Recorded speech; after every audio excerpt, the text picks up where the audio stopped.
Oi, gente, hoje a gente vai falar um pouquinho sobre a Revolução Cubana. A Revolução Cubana foi um movimento de processo de guerrilha, ou seja, uma revolução armada, que aconteceu em Cuba. O país é uma ilha localizada no Caribe, na América Latina, às portas da América do Norte. O país tinha sido uma colônia espanhola muito explorada, e logo após a independência territorial, vivia dependente dos Estados Unidos em termos de economia e proteção militar. Na década de 50, Cuba era governada por Fulgêncio Batista, um ditador militar. A guerrilha foi liderada por Fidel e apoiada por todos os setores, visto que todos queriam o fim da ditadura. Mesmo que o movimento revolucionário não tenha se iniciado e associado a uma ideologia, na década de 60 ele se tornou um modelo socialista. Os revolucionários se tornaram para Cuba fortalecidos usando um iate, porém foram recebidos pelo exército cubano com um duro ataque. Novamente derrotados, resolveram se refugiar em uma região próxima chamada Sierra Maestra para reorganizar as táticas. Entre os anos de 1956 e 1959, várias batalhas contra os exércitos do governo ocorreram, sempre em prol da queda da ditadura. Pouco a pouco foram conquistando o apoio da população rural e urbana. Em 1958, os guerrilheiros conseguiram conquistar plenamente a cidade. Porém, passou-se um tempo para que o ditador assumisse a derrota.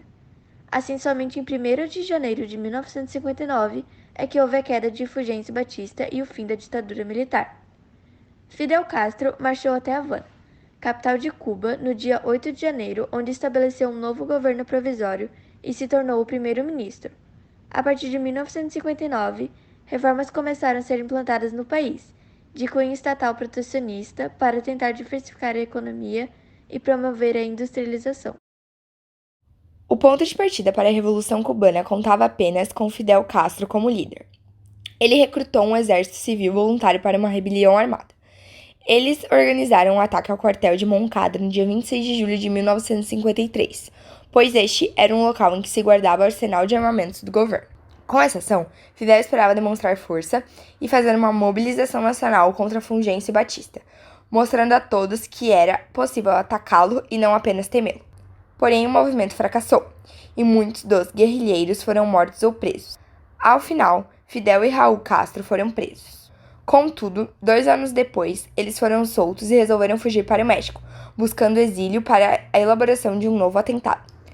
Foi aí que os irmãos Castros conheceram Ernesto Che Guevara, um médico argentino que lia autores revolucionários, incluindo Karl Marx, e lutava pela liberação de toda a América Latina, unindo-se à luta por Cuba. Cedendo a pressões e acreditando que seria uma propaganda positiva, Fulgêncio Batista decidiu anistiar os opositores presos em 1955, libertando também Fidel e Raul.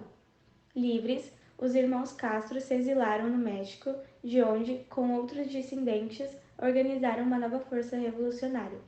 Lá, conheceram o argentino Ernesto Che Guevara e receberam treinamento de Alberto Baggio, que participou da Guerra Civil Espanhola. Estava formado o movimento 26 de julho, em alusão ao primeiro ataque contra o governo Batista. Três líderes se destacaram e são até hoje as principais referências da Revolução. São eles, os primeiros, Fidel e Raul Castro. Os irmãos lideraram tanto a invasão ao quartel de Moncada quanto a revolução que derrotou Fulgêncio Batista. Fidel, ao assumir o governo cubano, tornou-se a figura central da Revolução. Seus longos discursos contra a interferência dos Estados Unidos nos países latino-americanos ganharam força entre os mais jovens, que desejavam seguir o mesmo caminho dos rebeldes de Sierra Maestra. Ernesto Che Guevara, ao lado de Fidel, é o outro rosto conhecido da Revolução.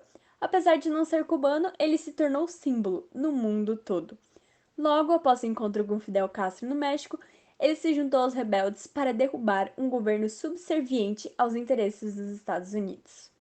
Candidatos ao Congresso nas eleições de 1952, invalidados pelo golpe militar, era o jovem advogado Fidel Castro, que rapidamente percebeu o caráter ditatorial de Batista.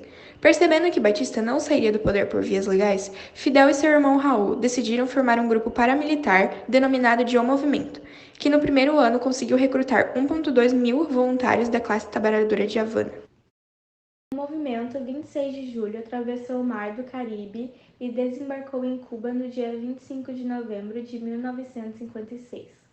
Com capacidade para no máximo 25 passageiros, o iate Granma, que anos depois se tornaria o nome do jornal oficial do governo, transportou 81 homens, incluindo-os Castro e Che Guevara. Em terra, foram rapidamente suprimidos pelas forças de Batista, que conseguiram dizimar a maior parte dos guerrilheiros.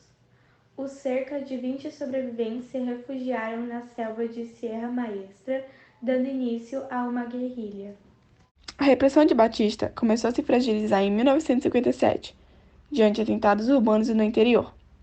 Ao mesmo tempo, os Estados Unidos perceberam que os revolucionários poderiam vender no futuro e chegaram a ajudar financeiramente com o movimento 26 de julho, contribuindo para pender a balança a favor dos revolucionários. Um dos golpes do movimento mais decisivos foi dado pela gestão do presidente dos Estados Unidos, que, diante dos danos às propriedades americanas em solo cubano, impôs um embargo ao fortalecimento de armas ao governo de Fulgêncio Batista, enfraquecendo de vez seu poder de fogo. Sem poder de fogo e incapaz de sufocar os guerrilheiros em Sierra Maestra, Batista tentou uma saída pelas urnas. Manteve as eleições de 1958, servindo para que o candidato fosse vitorioso. Isso incendiou ainda mais as forças rebeldes, que passaram a tomar a iniciativa nos confrontos. A ofensiva culminou a batalha final da Revolução Cubana, com a queda da cidade de Santa Clara em 31 de dezembro de 1958. Ao perceber que sua situação era insustentável, Batista fugiu no dia seguinte para a República Dominicana, dando lugar a um novo governo revolucionário em Cuba. Os revolucionários se tornaram para Cuba fortalecidos usando um iate, porém foram recebidos pelo exército cubano com um duro ataque. Novamente derrotados, resolveram se refugiar em uma região próxima chamada Sierra Maestra, para reorganizar as táticas. Entre os anos de 1956 e 1959, várias batalhas contra os exércitos do governo ocorreram, sempre em prol da queda da ditadura. Pouco a pouco foram conquistando o apoio da população rural e urbana. Em 1958, os guerrilheiros conseguiram conquistar plenamente a cidade. Porém, passou-se um tempo para que o ditador assumisse a derrota. Assim, somente em 1º de janeiro de 1959 é que houve a queda de Fulgêncio Batista e o fim da ditadura militar.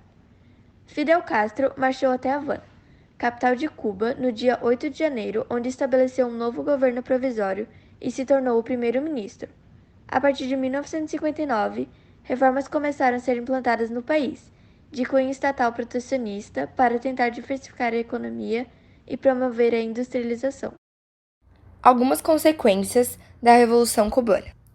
Diante desse governo, muitos civis de Cuba tentaram fugir da ilha e buscar exílio nos Estados Unidos. Os americanos aproveitaram que já estavam insatisfeitos com a postura econômica adotada por Cuba e, por meio da CIA, treinou os civis cubanos refugiados. Neste período, o mundo já se encontrava em meio à Guerra Fria, em que os países do mundo se alinhavam ou ao bloco capitalista, comandado pelos Estados Unidos, ou ao bloco socialista, comandado pela União Soviética. Sem o apoio dos americanos e alvo de vários bloqueios econômicos, Cuba já possuía um modelo econômico próximo ao socialismo e Fidel Castro anunciou sua parceria com a União Soviética, assumindo um governo socialista. Em 1962, houve um episódio da Guerra Fria conhecido como Crise dos Mísseis, um dos capítulos mais tensos de toda a história. A União Soviética havia feito um acordo com Cuba, em que utilizava o território carimbenho como base para a montagem de mísseis, apontados para os Estados Unidos. Os Estados Unidos não revidaram. Vários países tentaram mediar o conflito e impedir uma guerra nuclear. O episódio terminou com a retirada dos mísseis. Em 1965, Castro incentivou a consolidação do Partido Comunista Cubano, e em 1991, a União Soviética chegou ao fim, deixando Cuba desamparada. Ainda que Cuba não tenha altos índices de mortalidade infantil e a alfabetização chegue a ser quase completa, o país tem vivido crises financeiras, racionamento de alimentação, comércio ilegal e uma falta de infraestrutura generalizada desde o fim do apoio da União Soviética. Hoje, Cuba tenta reatar algumas relações diplomáticas com países capitalistas e se abrir ao capital externo, a fim de melhorar as condições do país. Porém, continua sendo um país socialista.